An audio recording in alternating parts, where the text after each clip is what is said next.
Hi everybody, this is week 23 of the book club on the book thief. This week we're going to read 3 chapters, Dominos and Darkness, I'm missing the beginning of that, the thought of Rudy naked and punishment, and this is the beginning of part 8.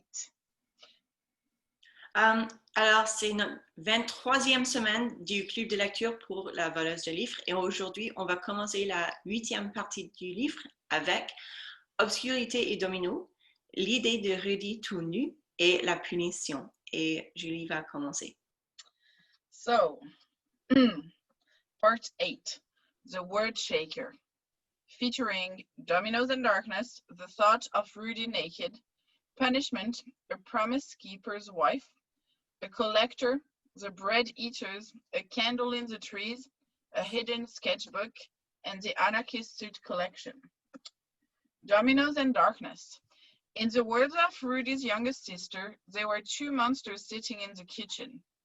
Their voices needed methodically at the door as 3 of the Steiner children played dominoes on the other side. The remaining 3 listened to the radio in the bedroom, oblivious. Rudy hoped this had nothing to do with what had happened at school the previous week. It was something he had refused to tell Lizzle and did not talk about at home. A gray afternoon, a small school office. 3 boys stood in line, their records and bodies were thoroughly examined.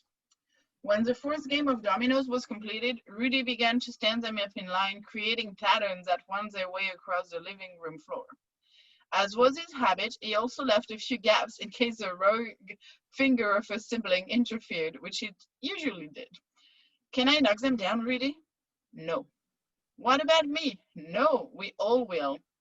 He had made 3 separate formations that led to the same tower of dominoes in the middle. Together, they would watch everything that was so carefully planned collapse, and they would all smile at the beauty of destruction. The kitchen voices were becoming louder now, each heaping itself upon the other to be heard. Different sentences fought for attention until one person, previously silent, came between them. No, she said. It was repeated. No. Even when the rest of them resumed their argument, they were silenced again by the same voice, but now it gained momentum. Please, Barbara Steiner begged them. Not my boy. Can we lit a candle, Rudy? It was something their father had often done with them. He would turn out the light and they'd watch the dominoes fall in the candlelight. It somehow made the event grander, a greater spectacle. His legs were aching anyway. Let me find a match. The light switch was at the door. Quietly, he walked toward it with the matchbox in one hand, the candle in the other. From the other side, the 3 men and 1 woman climbed to the hinges. The best scores in the class, said one of the monsters. Such depth and dryness, not to mention his athletic ability. Damn it, why did he have to win all those races at the carnival? Doucher. Damn that Franz Doucher. But then he understood. This was not Franz Doucher's fault, but his own. He'd wanted to show his pastor or mentor what he was capable of, but he also wanted to prove himself to everyone. Now, everyone was in the kitchen. He lit the candle and switched off the light. Ready? But I've heard what happened there. That was the unmistakable oaky voice of his father. Come on, Rudy, hurry up. Yes, but understand, Herr Steiner, this is all for a greater purpose. Think of the opportunities your son can have. This is really a privilege. Rudy, the candle is dripping. He waved them away, waiting again for Alex Steiner. He came. Privileges like running barefoot through the snow, like jumping from 10-meter platforms into 3 feet of water? Rudy's ears was pressed to the door now. Candle wax melted onto his hand. Rumors, the arid voice low and matter-of-fact, had an answer for everything. Our school is one of the finest ever established. It's better than world class. We're creating an elite group of German citizens in the name of the Führer. Rudy could listen no longer. He scraped the candle wax from his hand and drew back from the splice of light that came through the crack in the door. When he sat down, the flame went out. Too much movement. Darkness flowed in. The only light available was a white rectangular stencil, the shape of the kitchen door. He struck another match and reignited the candle. The sweet smell of fire and carbon. Rudy and his sisters each tapped a different domino, and they watched them fall until the tower in the middle was brought to its knees. The girls cheered. Kurt, his older brother, arrived in the room. On dirait des cadavres, dit-il. Quoi? Rudy leva les yeux vers son visage sombre, mais Kurt ne répondit pas. Il venait de se rendre compte qu'on discutait dans la cuisine. Qu'est-ce qui se passe là-dedans? C'est l'une de ses sœurs qui répondit, Bettina, la plus jeune, âgée de 5 ans. Il y a 2 monstres, dit-elle. Ils sont venus chercher Rudy. Un enfant humain, là encore, tellement plus avisé. Plus tard, quand les hommes en manteau s'en allèrent, les 2 garçons, l'un âgé de 17 ans, l'autre de 14, trouvèrent le courage d'affronter la cuisine. Ils restèrent sur le seuil. La lumière leur blessait les yeux. C'est Kurt qui prit la parole. Ils vont l'emmener? Sa mère avait posé les avant-bras à plat sur la table, paume vers le ciel. Alex Steiner leva la tête. Elle était lourde. Son visage exprimait la détermination. Il passa une main raide sur sa frange aux cheveux comme des échardes et fit plusieurs tentatives pour parler. « Papa ?» Mais Rudy ne s'avança pas vers son père. Il s'assit à la table de la cuisine et prit la main de sa mère. Alex et Barbara Steiner ne révélèrent rien de ce qui s'était dit pendant que les dominos s'effondraient comme des cadavres dans le salon. C'est seulement Rudy avait continué à écouter à la porte durant quelques minutes encore.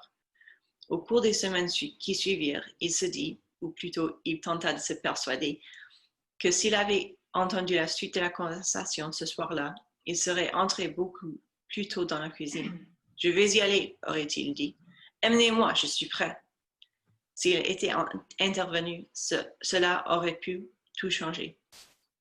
3 possibilités. 1.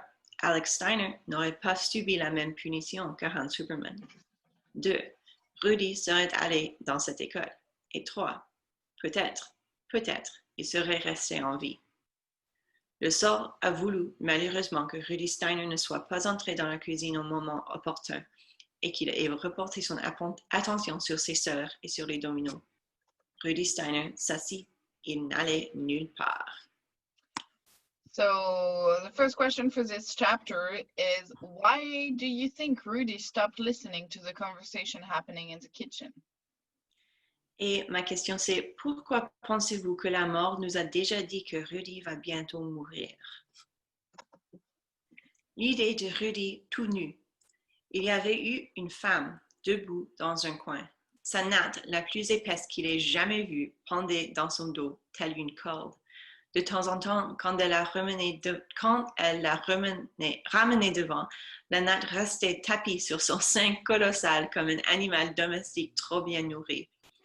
En fait, tout chez cette femme était volumineux. Ses lèvres, ses jambes, ses dents de véritables pavés. Sa voix était ample et directe, droit au but. Comme leur intimatait. Approchez, mettez-vous là.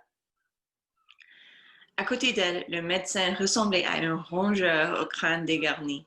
Petit et agile, il arpentait le bureau de l'école avec des gestes bizarres mais efficaces. Il avait un rhume. Des 3 garçons, difficile de dire lequel montra le moins d'empressement à se déshabiller lorsqu'ils en reçurent l'ordre. Le premier regarda tour à tour le professeur vieillissant, l'infirmière gargantuesque et le docteur modèle réduit.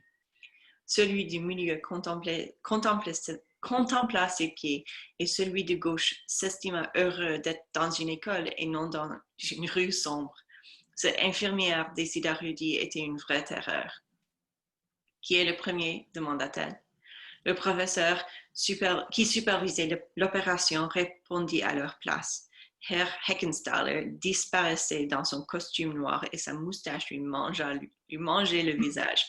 Son choix fut vite fait. Schwartz. Le malheureux Jürgen Schwartz, horriblement mal à l'aise, entreprit d'ôter son uniforme. Bientôt, il ne lui resta plus que ses chaussures et son slip. Sur son visage de jeune Allemand, une supplication sans espoir s'était échouée. Les chaussures, demanda Herr Heckenstaller. Schwarz ôta chaussures et chaussettes. Und die Unterhosen, dit l'infirmière. Le slip aussi.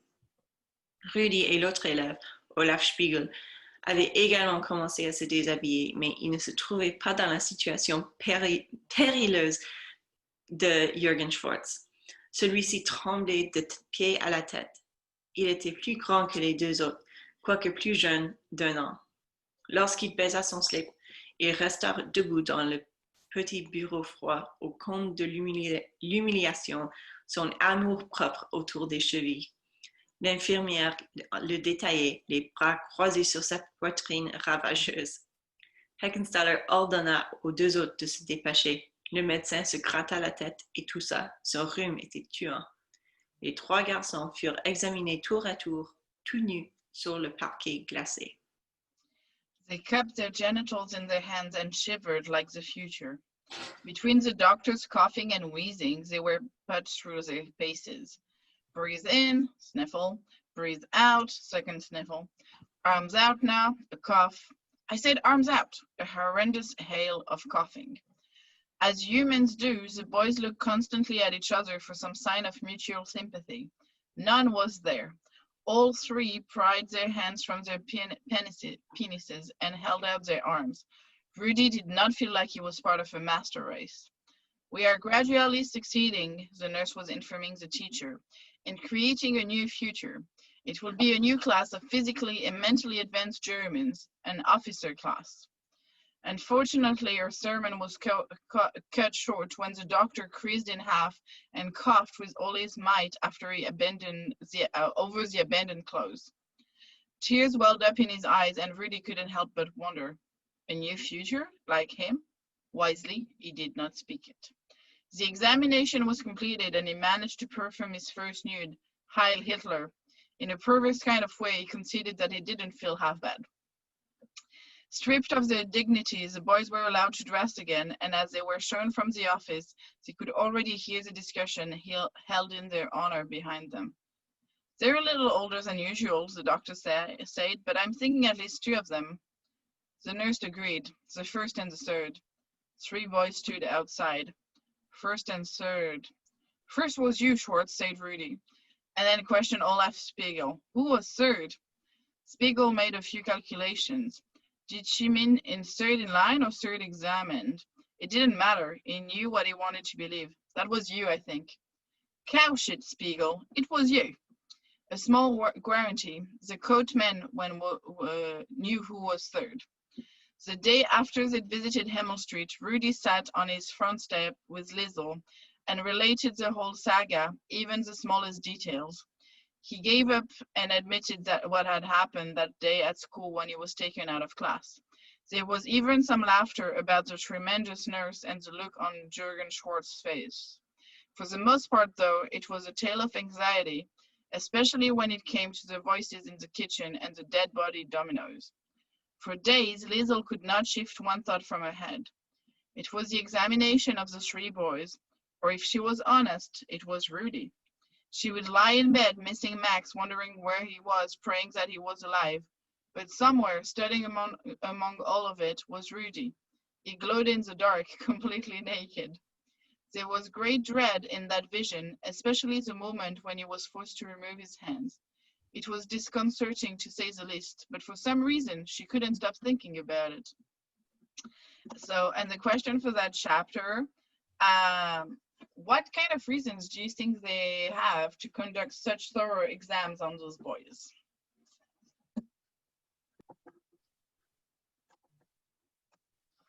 Punishment.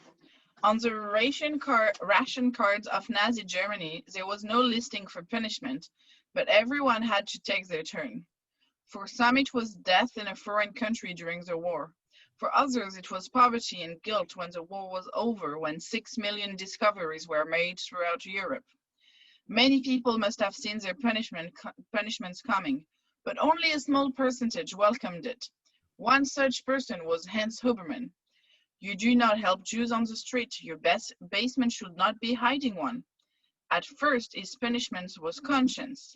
His oblivious unearthing of Max Vanderberg plagued him. Liesel could see it sitting next to his plate as he ignored his dinner, or standing with him at the bridge over the Amper. He no longer played the accordion. His silver-eyed optimism was wounded and motionless. That was bad enough, but it was only the beginning. One Wednesday in early November, his true punishment arrived in the mailbox. On the surface, it appeared to be good news. Paper in the kitchen. We are delighted to inform you that your application to join the NSDAP has been approved. The Nazi party? Rosa asked. I thought they didn't want you. They didn't. Papa sat down and read the letter again. He was not being put on trial for treason or for helping Jews or anything of the sort. Hans Hubermann was being rewarded, at least as far as some people were concerned. How could this be possible? There has to be more. There was. On Friday, a statement arrived to say that Hans Hubermann was to be drafted into the German army. A member of the party would be happy to play a role in the war effort, it concluded. If he wasn't, there would certainly be consequences. Liesel had just returned from reading with Frau Olsafon. The kitchen was heavy with soup steam and the vacant faces of Hans and Rosa Hubermann. Papa was seated. Mama stood above him as the soup started to burn. God, please don't send me to Russia, Papa said. Maman, la soupe brûle. Quoi? Liesel se précipita vers la cuisinière et ôta la marmite du feu. La soupe! Ceci fait, elle se tourna vers ses parents adoptifs dont les visages ressemblaient à des villes fantômes. Papa, que se passe-t-il? Il lui tendit le courrier. Elle sentit ses mains trembler au fur et à mesure qu'elle avançait dans sa lecture. Les mots avaient été tapés avec brutalité sur la feuille.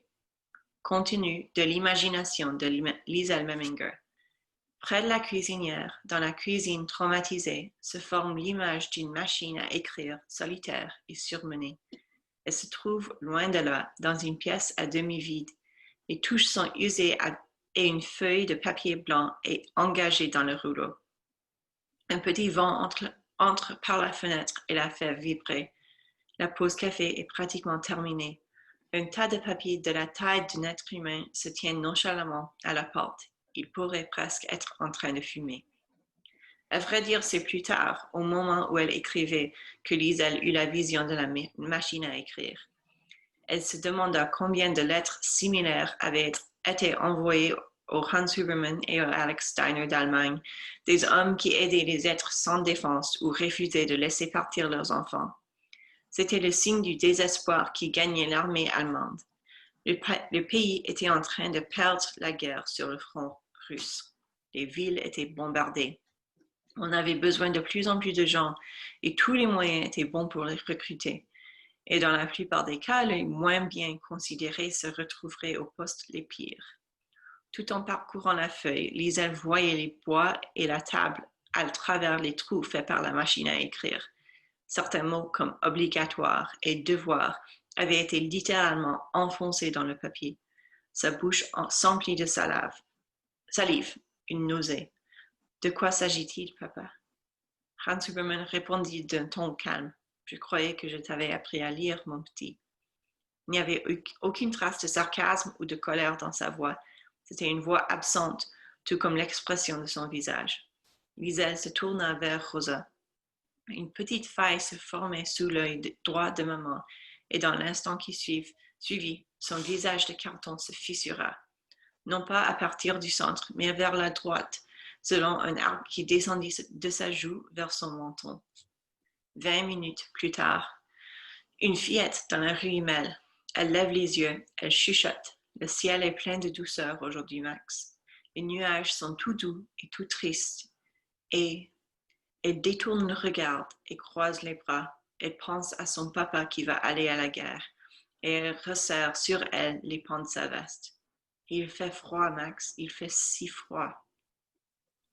5 jours plus tard, lorsqu'elle voulut à nouveau contempler le ciel, comme à son habitude, elle n'en eut pas le temps.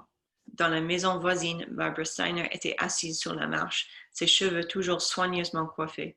Elle fumait une cigarette en frissonnant. Lisa se dirigeait vers elle lorsque Kurt sortit et rejoignit sa mère. La fillette s'arrêta. Quand il la vit, il l'interpella. « Viens, Liselle, Rudy ne va pas tarder. » Après une courte pause, Lisa s'avança. Barbara Steiner continuait à fumer. Une ride de cendre oscillait au bout de la cigarette. Kurt prit celle-ci, ôta la cendre d'une pichonnette, tira une bouffée et la rendit à sa mère. Quand la cigarette fut fumée, la mère de Rudy leva les yeux et passa la main dans ses mèches impeccables. « Notre père y va, lui aussi, » dit Kurt. Un silence. Un groupe d'enfants jouait au ballon près de la boutique de Frau Diller. « Quand on vient chercher l'un de vos enfants, on est censé dire oui, » dit Barbara Steiner dans le vide. Et pour ce chapitre, ma question c'est: que pensez-vous va arriver à Hans Hubermann et à Alex Steiner? So that's the end. That concludes week 23 of our book club. Thank you for joining us today, and we'll add the question in the post as per usual. If you have any question or if you'd like to respond and interact with us, we'll be super happy to do that, and you can do it in the comments. C'est la fin de notre 23e semaine et comme d'habitude, les questions seront dans le post et si vous voulez demander des questions ou interagir avec nous, on sera très content de vous parler. Et à la semaine prochaine. See you next week.